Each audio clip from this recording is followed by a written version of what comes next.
Neçə dəfə olub ki, kənd yolunda balaca ucuz bir restoran olar, amma o qədər dadlı olar ki, yeməyi hamı ora gedər. Bir qılıncın vücudu bir alətdir, bir dəmir parçasıdır. Əgər qılınc mahiyyətindən uzaqlaşırsa, üzərinə çoxlu daş-qaş çəkilir, bir padşaha, yaxana hədiyyə olunursa, onun otağında divardan asılı qalır və illərlə orada onu toz basır, paslanır və cılızlaşır, bəzəyə çevrilir və heç cür öz keyfiyyətini artıra bilmir, çünki atın qabağına qoyulan ət kimidir, baş ayağıdır.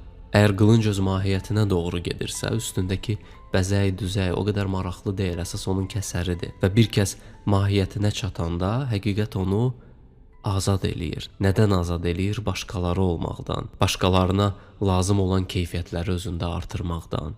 Elə adamlar var ki, kim nə eləyir, onu eləməyə başlayır. Niyə? Çünki öz mahiyyətinə çatmıyor və başqalarının mahiyyətini mənimsəməyə çalışır. Bu isə bədbəxtliyə, itkinliyə aparan yoldur, boşluqdur sonu.